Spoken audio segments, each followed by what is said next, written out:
Okay, hello, my little angels, and welcome back to the Pain and Terror podcast.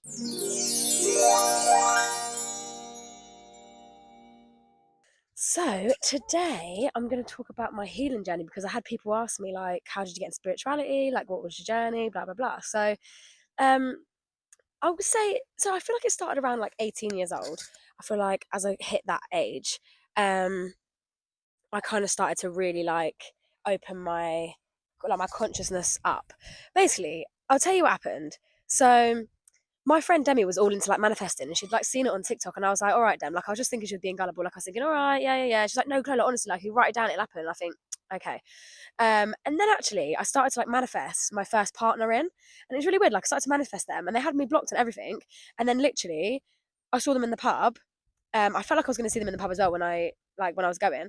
I just had a feeling, and then I saw them in the pub, and then after that they unblocked me and everything. I saw 2222. They came and saw me in the car. We spoke, and then it was 2323 when I came back in, and it was like literally the most like. I think so, 111. I think sometimes in the start of your spiritual journey, when you manifest things, it's like the universe does it so that it's like, hello, like this is real, like come on, just to get you on, and then they hook you in, and then you're done for. No, I'm joking, but basically that's like the first time I was like, hang on a minute. And then also I just started to like really get into like just start seeing like a lot of angel numbers, like synchronicities and stuff like that. And then like what happened actually, the I feel like what really set me right off was when it was lockdown and I had COVID. Or it was like just the first time I ever caught COVID. So I had like 7 days where I didn't see anyone and I was like isolating or whatever. And I decided to meditate for the first time, and I swear to God, I'd never felt anything like it because what happened was my body started to like vibrate, my body was like vibrating, like my little bandana in the wind. Girl, please just excuse her if she's all over the gaff.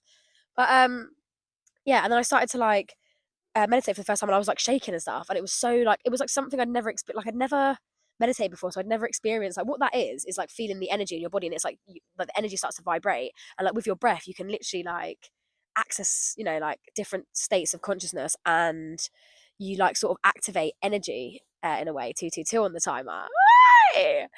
Anyway, and I also had like this big purple dot. I remember in my mind's eye, purple dot in my mind's eye, and it like at one point it actually scared me. And I opened my eyes because I was like so kind of like taken aback by not my own power, but like I don't even know because I didn't even know what it was because I was like the first time I ever meditated, and it was just such a strange experience for me. And then I got a little bit scared, like opened my eyes and was like, right, I am actually real, like because when you elevate from the thing like the consciousness that you've known for so like it's very, do you know what I mean?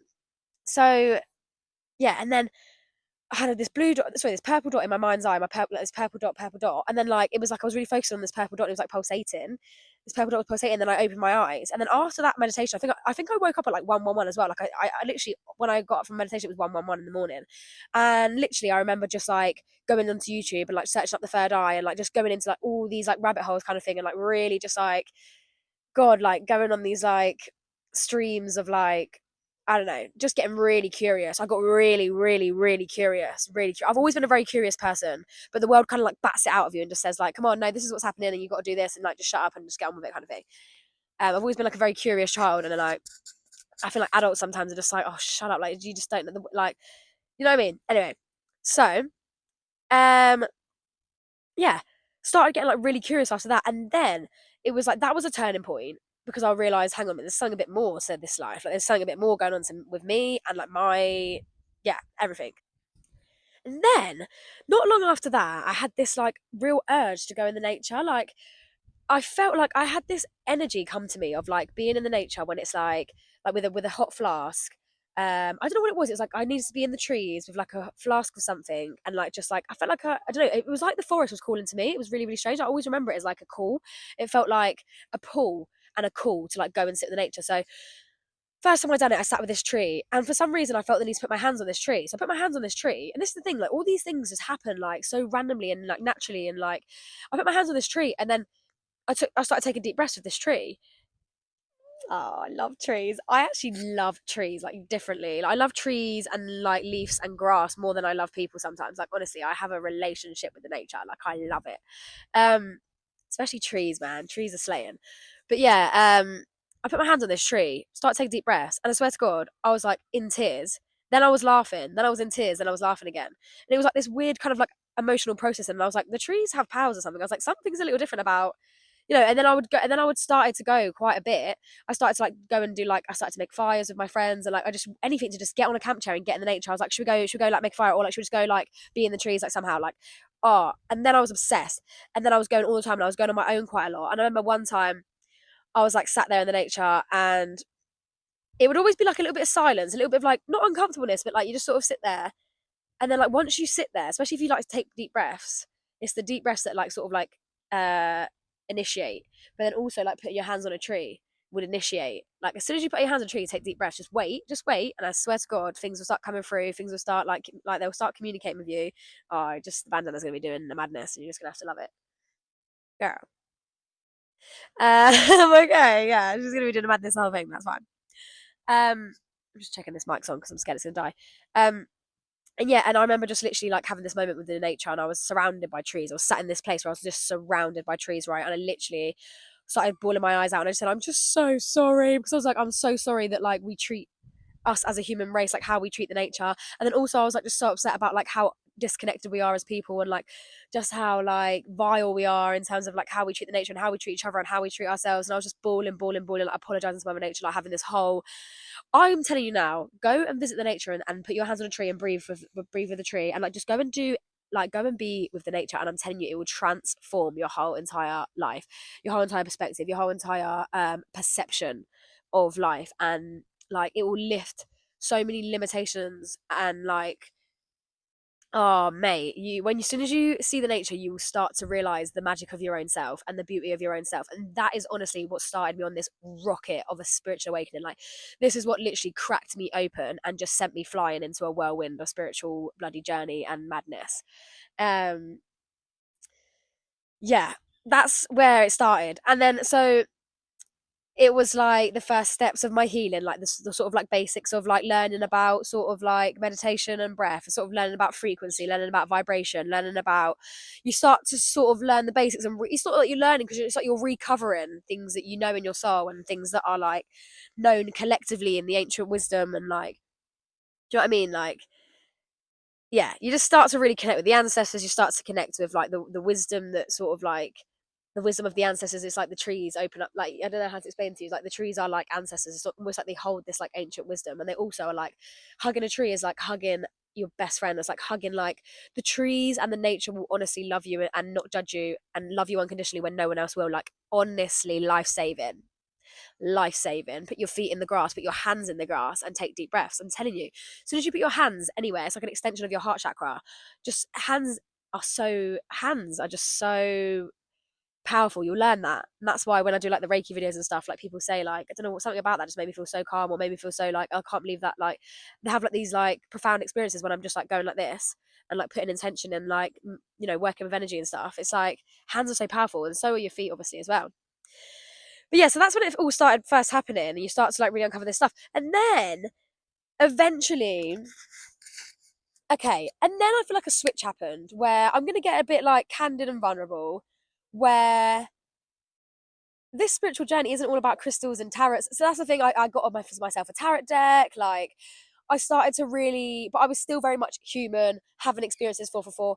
But I was still very much like human, like I don't know. And then, but like I was like getting into the spirituality, and it was like I was getting myself a tarot deck and like getting into like crystals and getting into these things and like integrating it, like slowly, like discovering it. Then it got to the point where I was like full blast in it, and I feel like my life was always so like go go go, and like there was always stuff to do, people to see, places to go.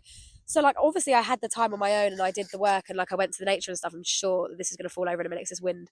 Um, but it was like I also had a life to live, and so I wasn't so swept up and so deep. I didn't have the time or the space to really and truly have the silence to reflect and to really dig deep until I left for university. And this is when it all goes mental.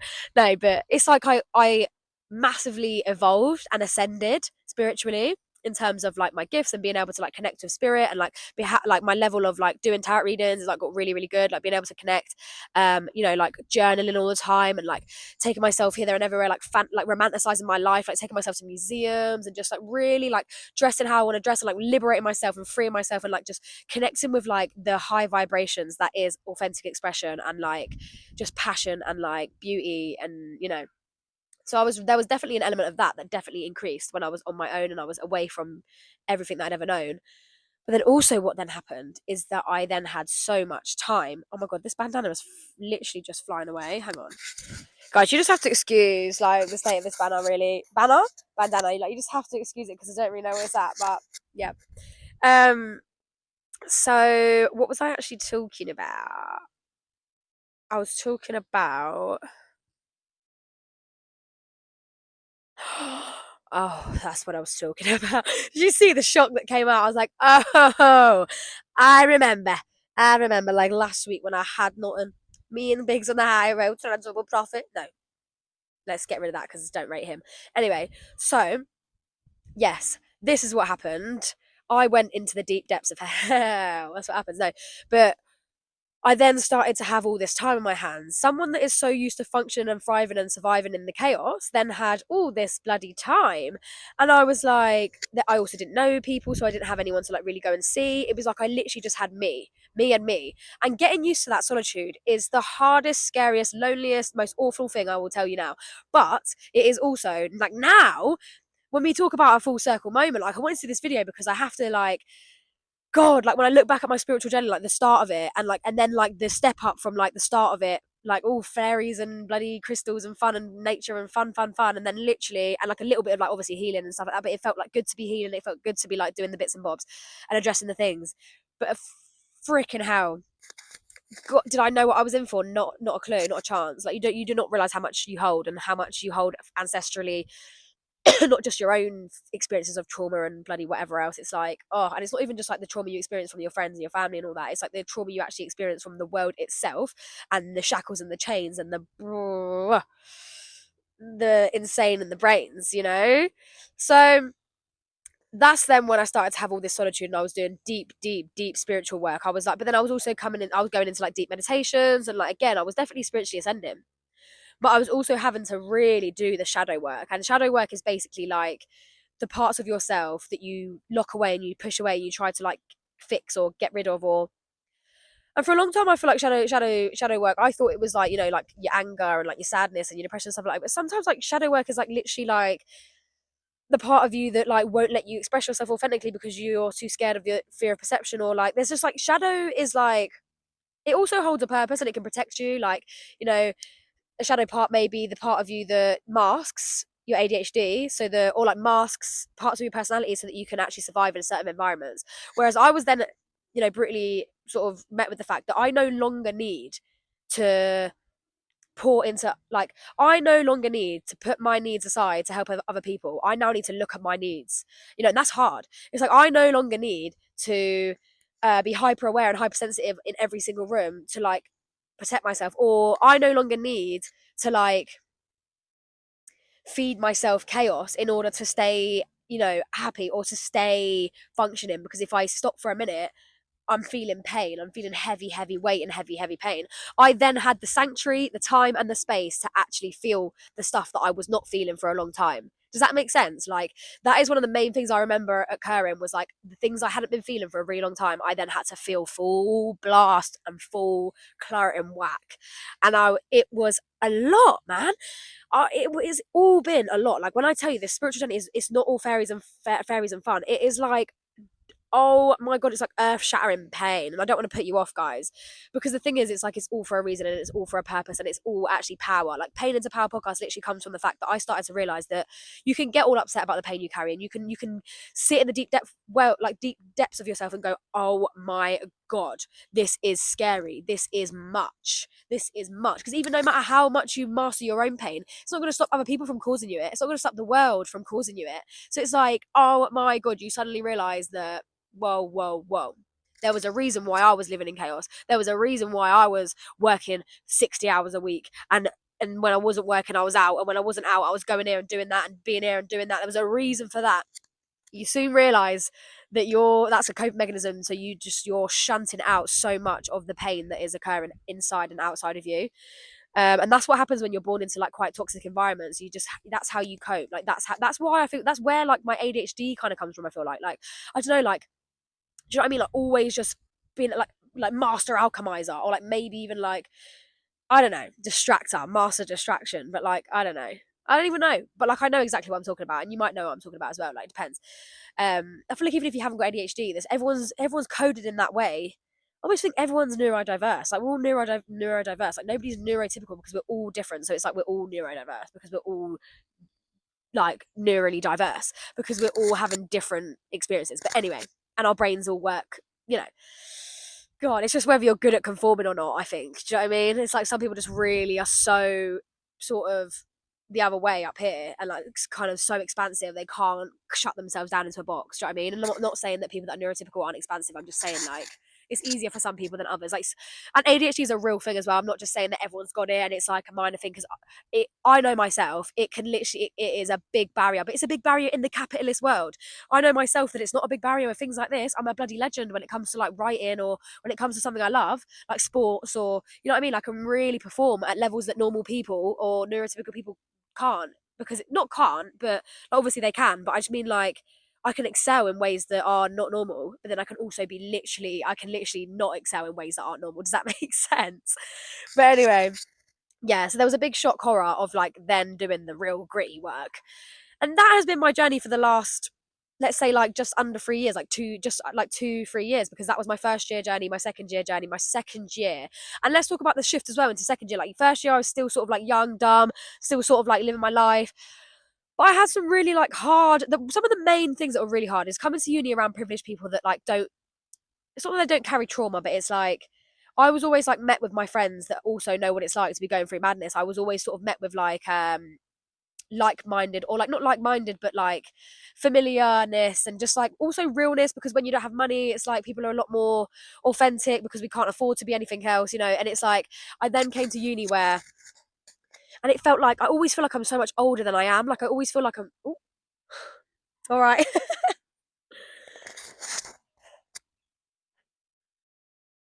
No, that's so funny. Oh my god, guys, bless him. He was so nice. He just smiled at me. I always feel embarrassed when people come. That's the thing, you don't know who's going to come. And I'm literally just screaming, going, yeah, I always feel like older than I am. No, but like, I've struggled to like gel with my generation because I feel like I'm so like connected to like, oh, like realness and like times of like actual human interaction. And like, I hate how technology just ruins our generation. And like, I have so much to like give and I want to experience so much. And this is one thing that I have as well is like, I want you to be so much of yourself so that I get to experience you. Like I want you to be the most yourself, but the way that we actually like separate ourselves from each other is like we just hold ourselves in because we do not want to like let it out. But anyway, I'm going off track. But what I'm saying is that the main things I struggled with was like, you know, being around like privilege and feeling like I felt like uni shone a massive light in all my holes. Like before I thought I was fine. And if anything, I thought I was more privileged, like I was privileged, like I was doing all right. Like not privileged, but like I felt that like I was very grateful, I think is the right word to say. Like I was very grateful for I knew how lucky I was to be just have my bare minimums and just have like what I had. So I could never like get into my head about, you know, all the things I didn't have. And then it's like when I went to secondary school and it was out my catchment area, I suddenly started to think I was poor. Suddenly started to think I was ugly. Suddenly started to think I needed this bag or needed them shoes, you know, because that's how it goes. Because you don't think anything's wrong with you until people show you like what it looks like to have like comfort and privilege and stability. And I'm like, oh my God, it's so triggering for me because it shines a light through every hole that I have. You know what I mean? Like I wrote a poem about it and it's like golden snowflake and it's like shining lights through all my little cracks and stuff. But really the snowflake's beautiful. It's just I need the right like people to appreciate that or the right people to like, you know, like some people hate the snow, some people like are gonna love the beauty of a snowflake. Like anyway, what I feel like is that's what happened. And then I felt like so it was like I'm like a walking trigger. I feel like I've been an open wound and a walking trigger. So it's been really hard for me in this time because not only that, it's like I haven't got the support of like, you know, mummy and daddy. Like I do have my mum and my dad, I do. And I have them more now because since going on this healing journey, I've been so vulnerable, so down. So like I've literally become a completely different person that's not even myself. And even they have realised that. Like I was so hyper functioning that you wouldn't even like no one would look everyone would look at me and not think there was a single thing going on in the back of my like the back in my back door in my back doors. You're right. But like that's the thing, I was always so like hyper functioning. I was always so like on the surface, like you would just not think anything was wrong with me. You think I was like, you know, I was very like humor was my way of coping, like just very like you're right. Like I love speaking to people. I love just being like, you know, because that's how I just cope. That's how I like made like happiness. Like I just that's how I lived happily. And then it was like I was dealing with yeah, I just felt like a big open wound and I didn't have the support to support me through that. It was just all on my own. And I felt like I was drowning and dying, to be honest with you. I think it was just hard for me it was just hard for me being around people that are not anything really like me, if you know what I mean. But it was also because I was going through such a deep healing thing, and then I felt so alien to everybody else because it was like I already had like years of like, I don't want to say like I want to say this without sounding like an idiot or something, like a bit of an, but it's like I had years of maturity in a way because of like the ways that I'd seen things and the things that I'd seen that those kind of people don't see. Like, you know, a lot of those people are more like people like more sheltered, more sort of like cotton candy sugar coated, if you know what I mean. Like I've seen what it looks like to have nothing and like be like in the brutal trenches. But like I don't want to say that and be like, you know what I mean? Like it's not a victim thing. But it's just a situation of like you then get clued up in ways that, you know what I mean? So there was that, and then it was like I felt so alien in so many ways. But now I'm realizing that that is a power and that is a beauty, and it's like I'm equipped with things that are just so like that make me so unique and so like able to be like it makes me the best at what I do, which is helping people to heal and helping people to understand themselves and helping people to like that's what it helps me to be good at what I want to do. Do you know what I mean? Like writing and talking and speaking and connecting and inspiring and like awakening. You know, that's what I want to do, and that makes me good at that. But it was like I was then comparing myself to all these people that had all of these levels of stability that I didn't have. I was comparing myself to all these people that were able to be a little bit more disciplined. But it's like, of course, they're able to be more disciplined, Chloe, because they've got the support. Like they're able to be more disciplined because their mum is batch cooking food and sending them back to uni with it. Like, and not that my mum wouldn't do that, bless her. Like she's a queen. She does what she can for me. But it's like the level in which these people are supported is way different to me, and it's like it's okay that you cannot function in the ways that they do in this way, and it's like there's, you know, I have to allow for the fact that who I am is who I am, and that's perfect and brilliant and gorgeous. But I started to really compare myself and just feel like kind of not jealous, but I've always had it even with secondary school. I was like kind of jealous in the way of like how supported and stable you are. Like if I could just be that supported and stable, I would be the best version of myself ever. But I'm supposed to be broken. I'm supposed to be messy because that is how it's supposed to be, because that is what it is, and that is who I am and what I'm supposed to be. So that's what I learned. Um, what did I write down here? But one of the main things that happened as well is like slipping into hypercritical mode. I became, because of my spirituality, when you start becoming aware of all the poison in the air, in the water, in the food, and you start becoming aware of like all the structures of the capitalist system and all the this, that, and the other, and the elites, and you start becoming aware of all these crazy rabbit hole things, right? That sent me into a naughty, naughty thing where my mind has been an awful place to be. I feel like I miss just being young and not thinking about things so much. I think about things way too much, and I want to free you from that. Please don't go down the road where you feel like you have to infinitely, like you have to like absolutely sift through yourself to the point where you have not got a single imperfection. Like I'm telling you now, perfectionism is not real. Do not do that to yourself because it is the worst thing you'll ever do, and it will cause you so much pain.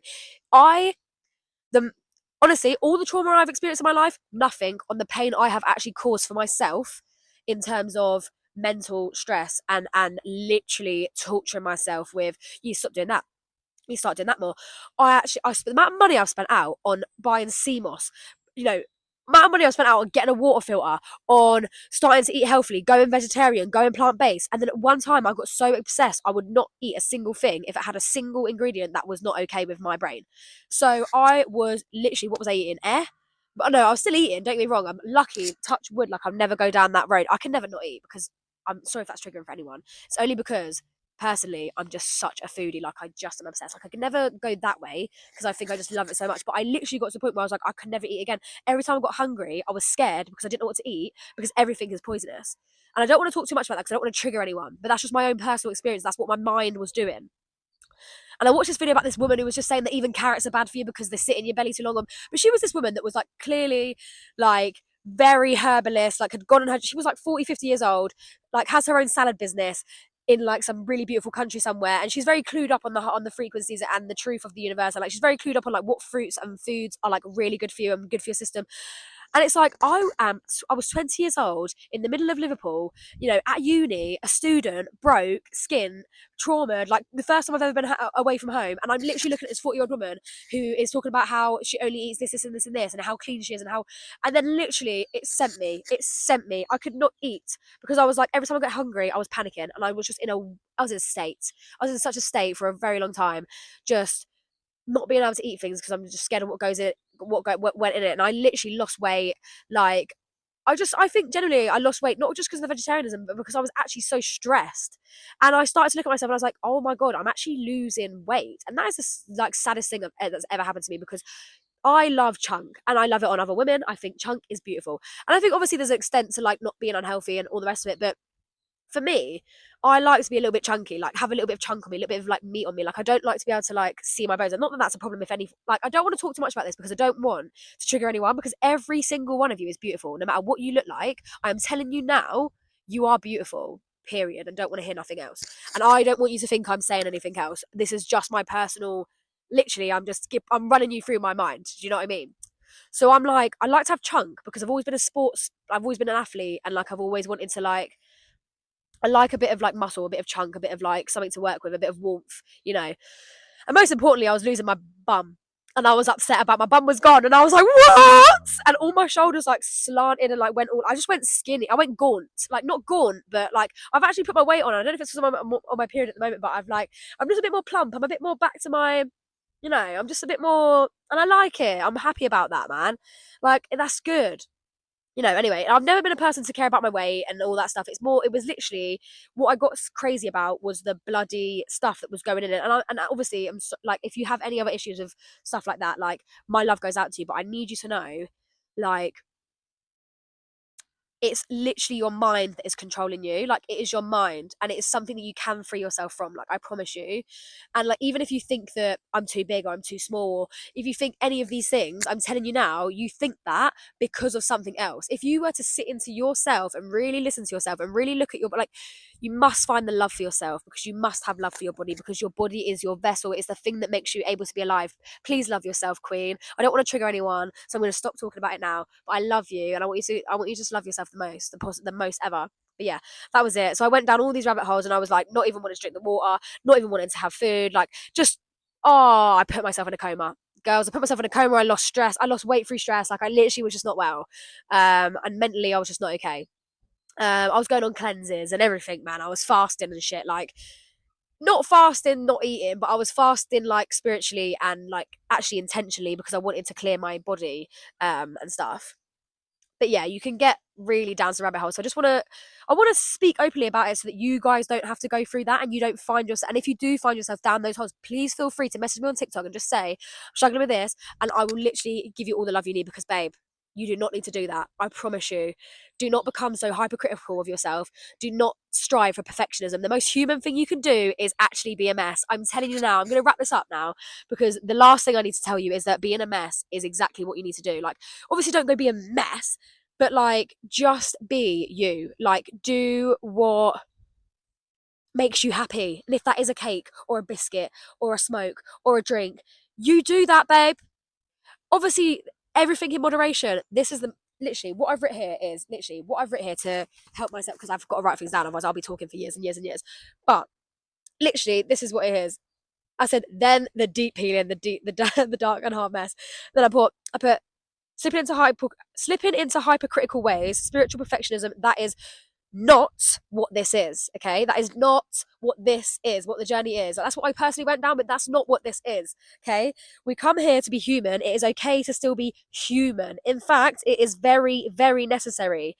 And then balancing is key, is literally in capital locks. Balance is key, is in caps lock, because you start to realize the basics of a spiritual journey is understanding the feminine and the masculine, you know, the good and the bad, you know, the light and the dark, right? You start to understand yin and yang, sorry. So you start to understand that makes the whole. There is always light and dark. The paradox exists continuously. Like, that is the truth of what we experience and what is the world. Like, it's almost like the good always exists and so does the bad. Like the option to see it that way and the option to see it this way. Perception of, like, it's like both sides of the coin constantly. You have to understand that as a spiritual person, because you start to, if you're too spiritual and too in your third eye, like too in the higher chakras, you then become, you're not grounded, right? But then if you're too down, then you become low vibrational and you're not connected. Does that make sense? Because guys, I cannot stress, because the thing is, that's the basics of spirituality that you start to learn. I've recently, in my like 3 years later, couple years later, about 30 years later, yeah, died on a cross. If you know what that's from, slow nativity. Couple years later, about 30 years later, yeah, dies on a cross. Anyway, Yeah, so couple years later now, I'm realizing balance is key. Balance is key. Like, you think that it's easier said, that like you think it's just like a little, oh, balance, yeah, everything moderation. No, I'm telling you, I don't think I can stress it enough. Balance is the key to all happiness, because you can say, oh, it's bad that I had a drink that day, but then, okay, go to the gym the next day then. Or it's like, no, it's just like having the balance means that when you do have a drink, you don't feel guilty for it, because you have the balance. You only feel guilty when you're binging. Because that's what happens. I'd say you can't have no sugar, you can't have no sweet treats, and then I binge a whole pack of biscuits, and it's like, well, because you're restricting, and then you feel guilty for having the biscuits, so you don't win either way. You don't win when you're not happy because you're not having sugar, and then it's like you don't win when you're well unhappy because you've just absolutely caned a whole packet of biscuits. Like, do you see what I'm saying? It's all about balance, because then when you've had 2 biscuits a day, you don't feel like eating the whole packet of biscuits because you've already had your sugar intake for the day. You don't need it. Whereas when you're like restricting yourself, this is what I've learned. When you restrict, it's like you're unhappy when you're restricting because you're constantly thinking about it, and then when you start doing it, you feel awful because you've just like gone against the rule that you set for yourself, which was I wasn't going to do it, and then you've also gone like then you've also just gone binge. So I must say, balance is key. Do it, but do it sometimes, and like do it often, but do other things often. You can do something often, you can go for a drink often, but as long as you're also pursuing your passions. And 11:11.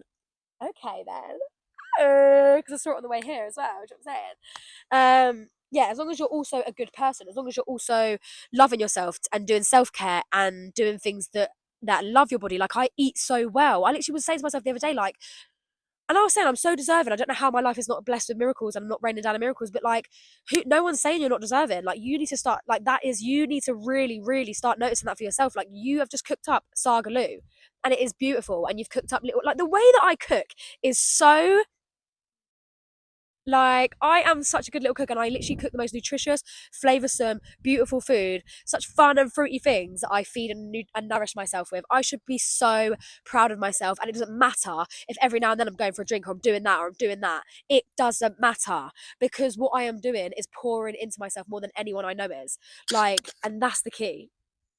I've just got to say to you that balance is key, and balance is number one. And if you balance, then you can never be upset with yourself, because yes, you might be making them things, but you're also doing that, that, and that. You know, okay, I might be doing this, but I might be doing that, that, and that. But if you just did the good things as well, you would, like, if you just never had a drink in a pub garden with your friends, you know, that's when binging comes in. That's when you start getting silly on things. Or it's like, also, you're not going to be happy just doing the high frequency things. If you're always so clean and so perfect, and so, then you're just going to not find happiness in that. There has to be balance, because both of you will always exist. The past me will always exist, as well as the future me. So present me just needs to integrate the two of them.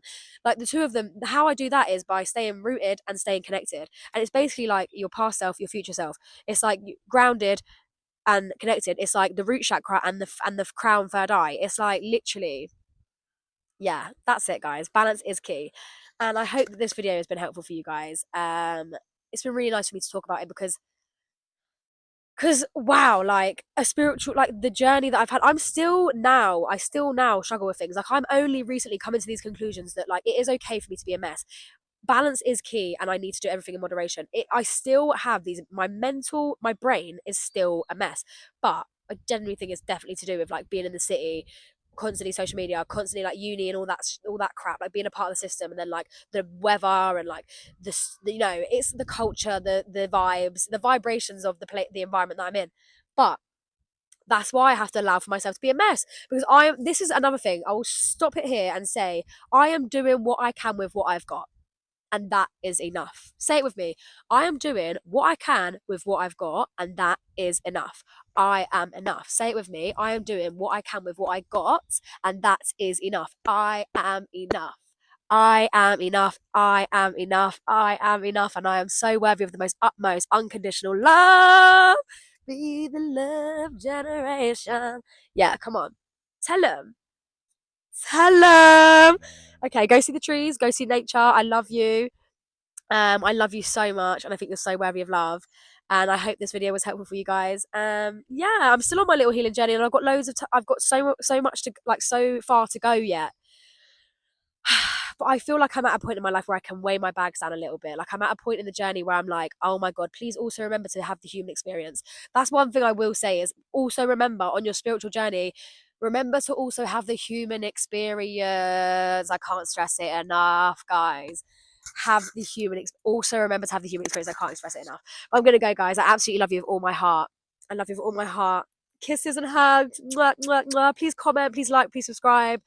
Yeah, do all of that to help a girl out, and just please interact with this video. Let me know what you think. If you're on a healing journey, I want to hear about it. Like, talk to me. I love you.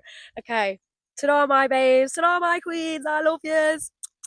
Mwah, mwah.